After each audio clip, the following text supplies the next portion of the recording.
Hello friends, welcome back to my channel. So देखो आप ये वीडियो में क्या देखेंगे। एनएसाइड्स। एनएसाइड क्या होता है? Non steroidal anti inflammatory drug. मतलब कि इसमें स्टेरॉइड्स नहीं है। उसके बाद क्या है, मैकेनिज्म ऑफ एक्शन क्या है इसका। कभी भी क्या होता है, फॉस्फोलिपिड है, ये एक सेल मेम्ब्रेन का लेयर है। सेल मेम्ब्रेन का लेयर है। हम्म सेल मेम्ब्रेन का लेयर है। तो ये क्या होगा, फॉस्फोलिपिड जब भी फॉस्फोलाइपेज एंजाइम एक्ट करता है तो ये क्या बनता है, एरेक्नोइड एसिड। और एरेक्नोइड एसिड कॉक्स एंजाइम है, तो वो क्या कन्वर्ट होता है, प्रोस्टाग्लैंडिन्स एंड ल्यूकोट्राइन्स। ये किसके होता है, lux pathway means lipo oxygenase enzyme, ये कार्बोक्सीजनेस एंजाइम। ये क्या है, मैकेनिज्म ऑफ एक्शन है। तो कैनिसाइड्स क्या करता है, ये जो कॉक्स एंजाइम है ना, इसको ही इनिबिट कर देता है। तो ये इनिबिट हो जाएगा तो क्या हो जाएगा, एरिकनॉइड एसिड किस में नहीं कन्वर्ट होएगा, प्रोस्टाग्लैंडिन में। और इन्फ्लामेशन कॉज करने के लिए प्रोस्टाग्लैंडिन्स का रहना वेरी इंपॉर्टेंट। क्या होगा, अगर ये एनेसाइड इसको इनिबिट कर देगा तो प्रोस्टाग्लैंडिन नहीं बनेगा। अब प्रोस्टाग्लैंडिन नहीं बनेगा तो क्या होगा, इन्फ्लामेशन नहीं होएगा। ये क्या बोल रहा है, ड्यूरिंग द इन्फ्लामेशन, क्या ड्यूरिंग द इन्फ्लामेशन क्या होता है, एरिकनॉइड एसिड लिबरेटेड फ्रॉम फॉस्फोलिपिड। एरिकनॉइड एसिड लिबरेट हो रहा है किधर से, फॉस्फोलिपिड से। And is converted into the prostaglandin by the COX enzyme. तो ये जर्नल प्रोसेस है, बट वो जब ये ड्रग लेते हैं एनेसाइड्स, तो ये क्या करता है, इनहिबिट करता है कॉक्स पाथवे को। अब उसके बाद क्लासिफिकेशन है, तो उसमें क्लासिफिकेशन में 3 आता है। एक होता है non selective COX inhibitor, means कोई भी सेलेक्टिव नहीं है, वो किसी को भी इनहिबिट कर सकता है। सेकंड है preferential preferential COX two inhibitor, means खाली वो कॉक्स टू को ही इनहिबिट करेगा। और एक थर्ड है, ये है selective COX one inhibitor, means ये खाली वन को ही इनहिबिट करेगा। तो ये 3 हो गया। तो अभी इसके आगे देखेंगे ट्रिक क्या है। ट्रिक है आईपीएस ऑफिसर आप। ये ट्रिक है to remember the non-selective COX-1 inhibitor of the non-steroidal anti-inflammatory drug। तो इसमें क्या है, सैलिसाइक्लेट्स। सबसे पहले क्या है, सैलिसाइक्लेट बहुत ही मेजर रोल है और सबसे ज़्यादा यूज़ करते हैं, इसकी वजह से उसको बोलते हैं सैलिसाइक्लेट। मतलब कि major non steroidal anti inflammatory drug में मेजर क्या आता है, ड्रग एस्पिरिन। एस्पिरिन ज़्यादा करके यूज़ करते हैं। उसमें क्या होता है, आईपीएस ऑफिसर फर्स्ट है आई। सबसे पहले क्या, आई फॉर इंडोल डेरिवेटिव। सैलिसाइक्लेट सबसे ऊपर लिखना है क्योंकि वो मेजर है, इसकी वजह से। सबसे पहले आई क्या है, इंडोल डेरिवेटिव। इंडोल डेरिवेटिव में क्या है, एग्जाम्पल आएगा इंडोमिथासिन एंड कीटेरोलेक। ये 2 टैबलेट है जो कि यूज होता है एज अ इंडोल डेरिवेटिव। उसके बाद क्या है, सैलिसाइक्लेट पी फॉर पाप डेरिवेटिव, पारा अमाइनो फिनोल डेरिवेटिव। तो उसमें क्या आता है, एग्जाम्पल पैरासीटामोल। फिर उसके बाद यह सैलिसाइक्लेट, उसका एग्जाम्पल क्या है, एस्पिरिन। फिर उसके बाद क्या है, ऑफिसर्स ओ फॉर क्या है, ऑक्सीकैम्स। तो ऑक्सीकैम में क्या आता है, पायरोक्सिकैम एंड टेनॉक्सिकैम। 2 है, piroxicam and tenoxicam. Then F for fenamates. Fenamates में क्या आता है, mefenamic acid and meclofenamic acid. ये 2 है। कभी भी 8 आया ना वर्ड तो मीन्स एसिड। तो ये क्या है, फिनामिक मीन्स फिनामिक एसिड है। तो ये टैबलेट का नाम क्या है, मिफेनामिक एसिड।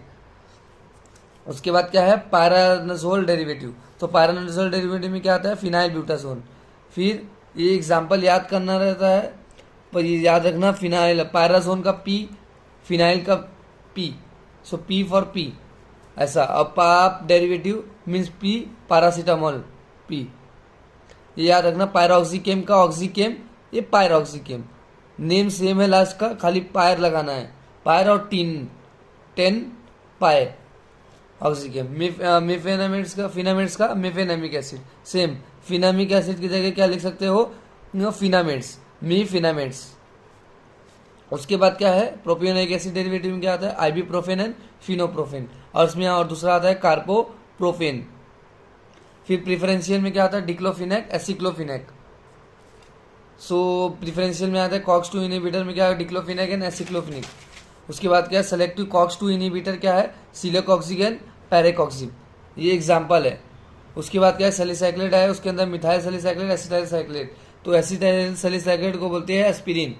सो फार्माकोलॉजिकल एक्शन क्या हो गया एस्पिरिन का, ये ट्रिक है, ये ट्रिक है क्या है, R Ramji. So A R Ramji कौन बनेगा, तो A for analgesic effect, A for antipyretic effect, A for anti inflammatory effect, उसके बाद R for respiratory effect, respiration में क्या करता है, so A for acid base balance electrolyte का करता है, उसके बाद M for metabolic effect, metabolism में क्या इफेक्ट होता है, जी फॉर जीआईटी पे, फिर I for ji for GIT पे, फिर I for immunological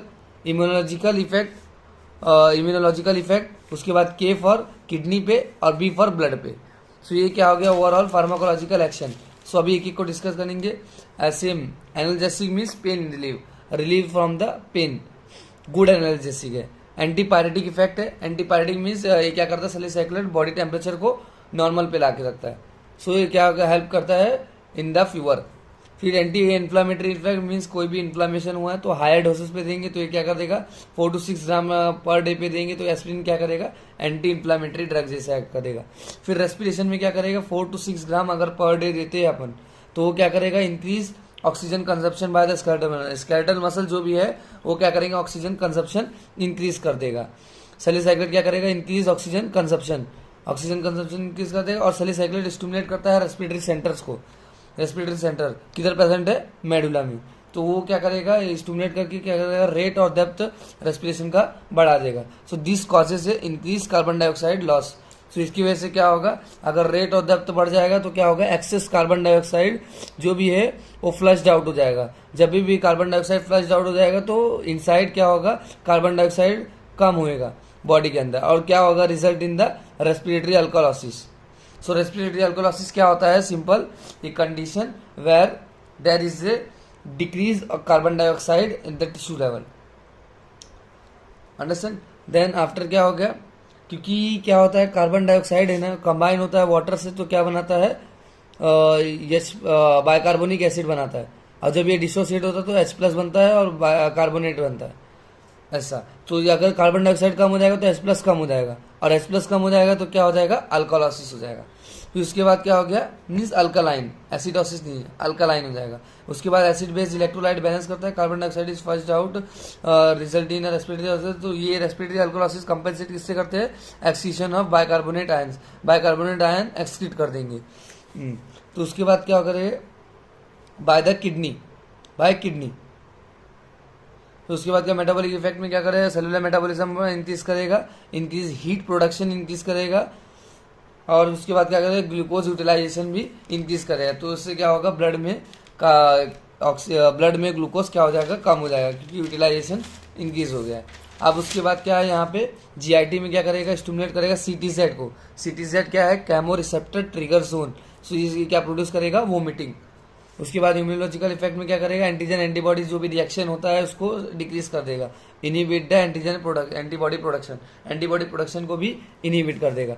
effect on the kidney, तो इफेक्ट किडनी में क्या इफेक्ट है, लार्ज डोसेस में लेंगे तो क्या करेगा, ग्रेटर देन 5 ग्राम पर डे अगर देंगे तो ये क्या करेगा, इंक्रीज यूरिक एसिड एक्सक्रीशन करेगा, because of its inhibit the reabsorption of the uric acid. So क्या हो गया, मेनली क्या है, ये क्या करेगा, यूरिक एसिड का एक्सक्रीशन करेगा। क्यों, सपोज ये ब्लड के अंदर, ये यूरिन के अंदर आ गया तो ये रीअब्जॉर्ब नहीं होने देगा, रीअब्जॉर्प्शन को इनहिबिट कर देगा। जब भी रीअब्जॉर्ब नहीं होगा तो वो क्या करेगा, यूरिन में पास हो जाएगा। सो क्या बोल रहा है, ये क्या कर रहा है, अगर ज्यादा डोसेस में देंगे तो क्या करेगा, यूरिक एसिड एक्सक्रीशन करेगा। बट ये गाउट कंडीशन में नहीं दे सकते, गाउट कंडीशन में नहीं दे सकते, क्योंकि इसका एडवर्स इफेक्ट ज्यादा है इसकी वजह से। बाद में ब्लड में क्या आ गया, एंटी प्लेटलेट एग्रीगेटरी इफेक्ट है at low doses, low dose में देंगे अगर यही तो ये क्या करेगा, एंटी प्लेटलेट एग्रीगेटरी इफेक्ट है। अगर हाई डोज में देंगे तो एंटी इन्फ्लामेटरी एक्ट करेगा। उसके बाद क्या आ गया, फार्माकोकाइनेटिक्स में आया, पुअरली सोल्यूबल है, नॉट वेल अब्जॉर्ब नहीं होता है वेल। उसके बाद क्या एडवर्स इफेक्ट क्या है, जीआईटी में क्या करेगा, नोजिया वोमिटिंग। क्यों वोमिटिंग क्यों कर रहा है, क्योंकि वो CTZ को स्टिमुलेट कर रहा है। CTZ को स्टिमुलेट करेगा तो क्या करेगा, वोमिटिंग करेगा। और फिर एलर्जिक रिएक्शन में रैशेज एंड अस्थमा क्यों हो रहा है, because of the bronchoconstriction हो जाता है। उसके बाद हेमोलाइसिस का मतलब वो ब्लड को ब्रेक डाउन करेगा, ये सब एडवर्स इफेक्ट है। Nephrotoxicity and hepatotoxicity mean, nephrotoxicity means kidney को टॉक्सिसिटी प्रोड्यूस करेगा। And hepatotoxicity, all NSAID non steroidal anti inflammatory drug cause a nephrotoxicity. Then hepatotoxicity क्या है? Hepatotoxicity means liver, hepato means liver, liver को toxicity cause करेगा। Reye's syndrome क्या होता है? Children with a viral fever, जो भी चिल्ड्रन को वायरल फीवर है उसको एनेसाइड्स नहीं देने का, mainly aspirin. Then pregnancy and lactation में क्या करता है? Decrease onset of the labour and due to the inhibition of the prostaglandin. Means क्या हो गया? अगर ये 9 मंथ में चाइल्ड डिलीवर होने वाला था तो क्या करेगा वो? अगर ये ड्रग यूज करते रहेंगे एनेसाइड्स तो क्या हो जाएगा? 10 मंथ तक, मीन्स एक्सटेंड हो जाएगा, decrease the onset of the labour. उसके बाद क्या करते हैं? सेलिसाइक्लिज्म। सेलिसाइक्लिज्म मीन्स क्या? प्रोलॉन्ग यूज करेंगे तो क्या करेगा? सेलिसाइक्लिक इंटॉक्सिकेशन करेगा। फिर थेरापेटिक यूजेस क्या है? As anti inflammatory, as antipyretic means fever में यूज कर सकते हैं, as analgesic, osteoarthritis, rheumatoid arthritis में यूज कर सकते हैं, सम कार्डियक कंडीशन में यूज कर सकते हैं, एंड मस्कुलोस्केलेटल डिसऑर्डर में यूज कर सकते हैं, मस्कुलोस्केलेटल पेन में यूज कर सकते हैं, एंड थ्रोम्बोसिस में यूज कर सकते हैं, and to delay the pregnancy को अगर डिले करना है तो उसमें भी यूज कर सकते हैं। Thank you for watching this video, and if you have doubt then comment me.